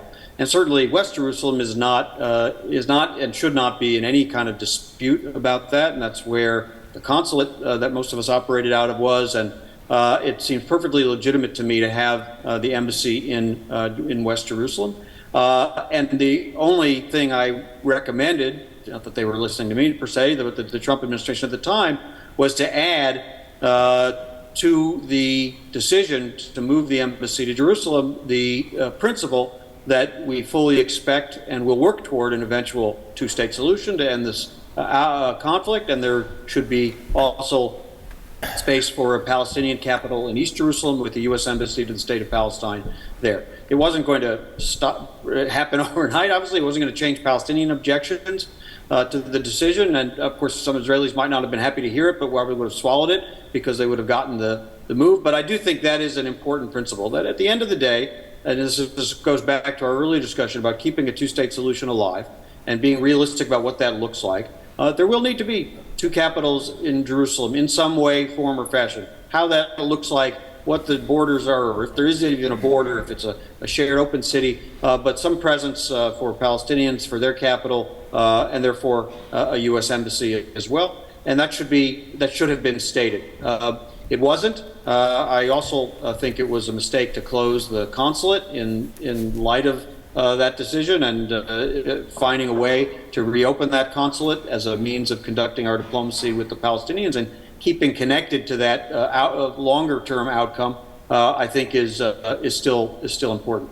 Golan Heights is so difficult. I'm going to defer to the former ambassador to Syria to have to handle that question. Former ambassador to a former Syria.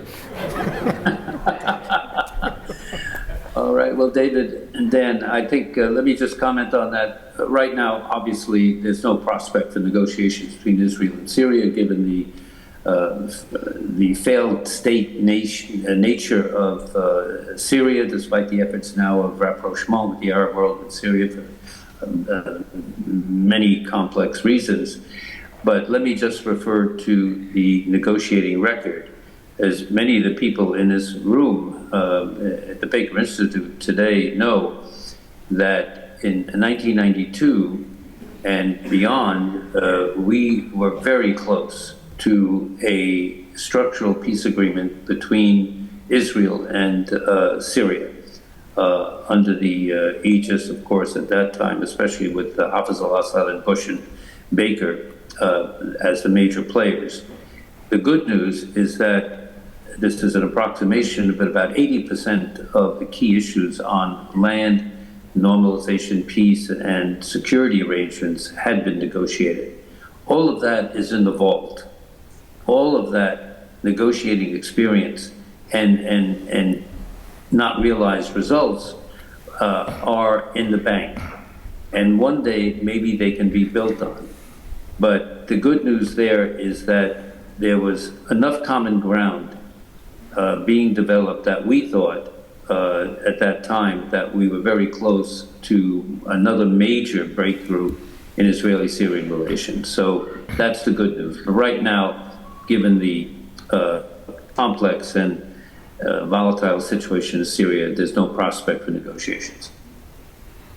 I would second what Ed said and remind us that every prime minister in the state of Israel since 1992, except for Ariel Sharon, who was the prime minister when I served in Israel, but every other prime minister has negotiated with Syria, understanding that a peace agreement would require Israel's coming down from the Golan Heights.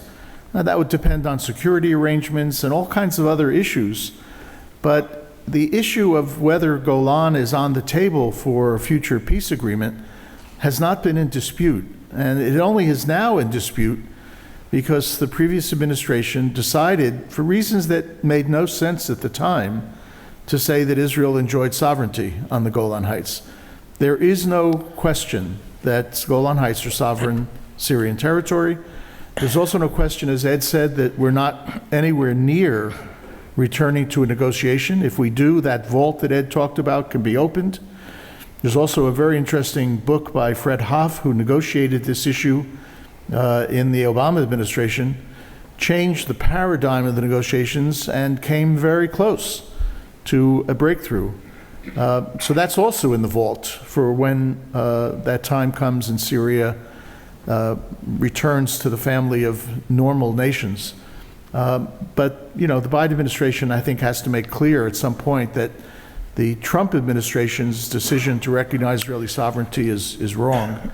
I'd also note, since I'm bringing in what some people may think tangential issues, you know, once you undercut the viability of international law on an issue like the Golan Heights, it leads you to very dark places. And what did Trump do, for example, with Morocco and Western Sahara? Secretary of State Baker, you recall, ended up being a UN special envoy for Western Sahara and argued strongly when the Trump administration was thinking about recognizing the Western Sahara as part of Morocco, argued strongly that that would be a very bad idea. It would counter not just international law, but African Union and UN Security Council resolutions. And yet, we still recognize it until that's reversed.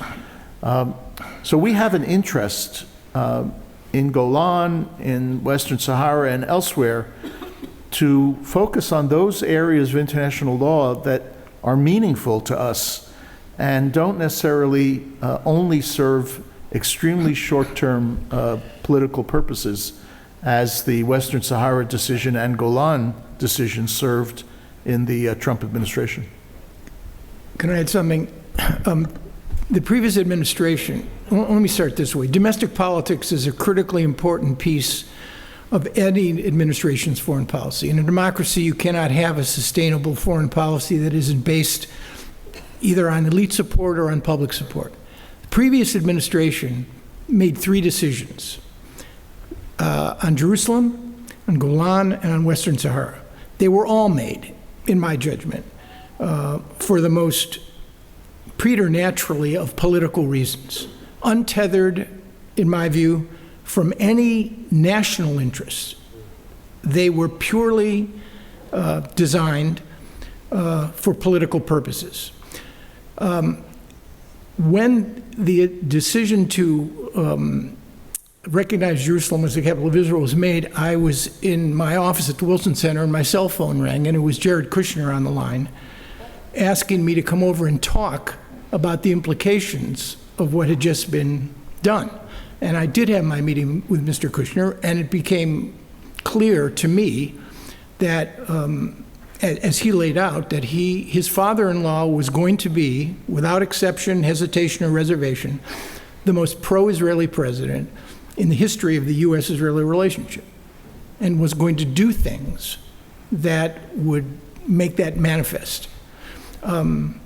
Okay, but those moves were untethered, in my judgment, from any serious discussion of what should be in the national interest.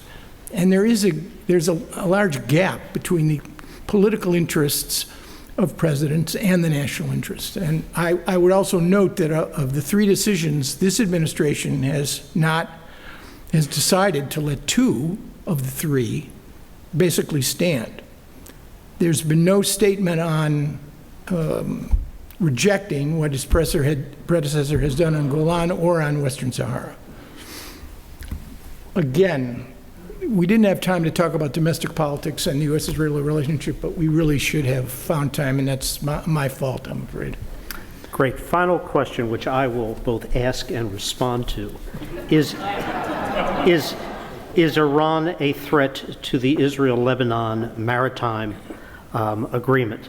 And the answer is no, because of the unique circumstances under which that agreement was reached.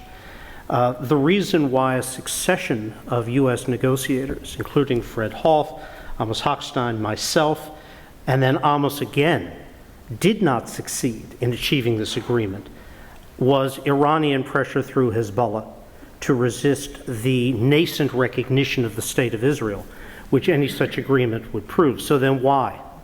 After 8 years of failure, did this succeed? It succeeded for one reason only: Hezbollah's self-interest in Lebanon.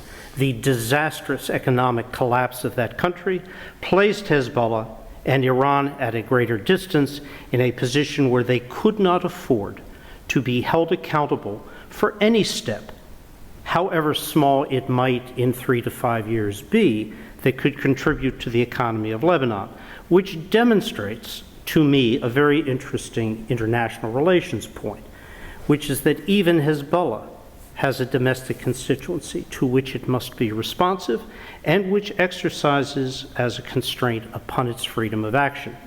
And so does Iran. Would they have preferred this outcome? Absolutely not. Is it a step down a path they would regard as dark? Possibly, yes.